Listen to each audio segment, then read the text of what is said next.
Taste the Daily. Madurai Aruppukottai Thoothukudi புதிய ரயில் பாதை திட்டம் வேண்டாம் என்ற நிர்வாக திறனற்ற விடியாதிமுகவின் ஸ்டாலின் மாடல் அரசை கண்டித்தும் தேவையான நிதியை ஒதுக்காமல் கால தாமதம் செய்யும் மத்திய அரசை கண்டித்தும் அதிமுக சார்பில் மதுரை ரயில் நிலையம் முன்பு மாபெரும் கண்டன ஆர்ப்பாட்டம் நடைபெறும் என அதிமுக பொதுச் செயலாளர் எடப்பாடி கே பழனிசாமி அறிவித்துள்ளார். இது தொடர்பாக அவர் வெளியிட்டுள்ள அறிக்கையில், மதுரையில் இருந்து அருப்புக்கோட்டை வழியாக 2054 கோடி ரூபாயில் 143 கிலோமீட்டர் நீளத்திற்கு தூத்துக்குடி ரயில் பாதை அமைக்கும் திட்டம் மத்திய அரசால் அறிவிக்கப்பட்டது.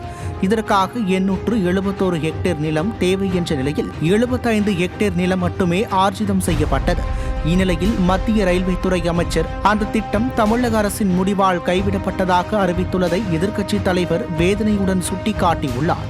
மேலும் கடந்த 5 ஆண்டுகளுக்கு மேலாக திமுக மற்றும் அதன் கூட்டணி கட்சி நாடாளுமன்ற உறுப்பினர்களால் மத்திய அரசிடம் தமிழ்நாட்டின் வளர்ச்சிக்காக வாதாடி புதிய திட்டங்களுக்கு தான் நிதி உதவி பெற முடியவில்லை என்றால், ஏற்கனவே பரிந்துரைக்கப்பட்ட திட்டங்களுக்கான நிதியையும் பெற முயலாதது தமிழக மக்களிடையே மிகுந்த வருத்தத்தையும் வேதனையும் ஏற்படுத்தியுள்ளதை எதிர்க்கட்சித் தலைவர் அந்த அறிக்கையில் குறிப்பிட்டுள்ளார். எனவே உடனடியாக விடியாதிமுகவின் ஸ்டாலின் மாடல் அரசு அவர்களுடைய நாடாளுமன்ற உறுப்பினர்களை பெஞ்சி தேய்க்காமல் தமிழகத்தின் நலனை நாடாளுமன்றத்தில் எடுத்து வைக்கவும், மத்திய அரசை வலியுறுத்தி தமிழக திட்டங்களுக்கு தேவையான நிதியை பெறுவதற்கு முயற்சிகள் மேற்கொள்ள வேண்டும் என்று புரட்சி தமிழர் அறிவித்துள்ளார்.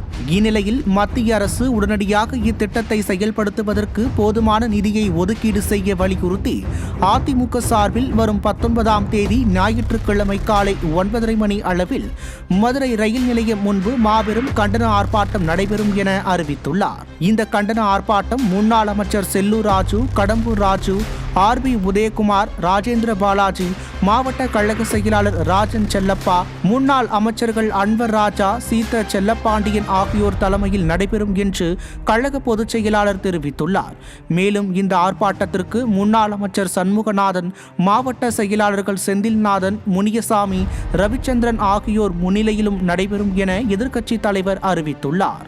இந்த கண்டன ஆர்ப்பாட்டத்தில் மதுரை மாநகர், மதுரை புறநகர் கிழக்கு, மதுரை புறநகர் மேற்கு, தூத்துக்குடி வடக்கு, தூத்துக்குடி தெற்கு, ராமநாதபுரம் ஆகிய மாவட்டங்களைச் சேர்ந்த கட்சியின் பல்வேறு நிலைகளில் உள்ள நிர்வாகிகள், சார்பு அமைப்புகளின் துணை நிர்வாகிகள், முன்னாள் சட்டமன்ற நாடாளுமன்ற உறுப்பினர்கள், முன்னாள் அமைச்சர்கள், உடன்பிறப்புகள், வியாபாரிகள், தொழிலாளர்கள், பொதுமக்கள் பெருந்திரளாக கலந்து கொள்ள அதிமுக பொதுச் செயலாளர் எடப்பாடி கே பழனிசாமி கேட்டுக் கொண்டுள்ளார்.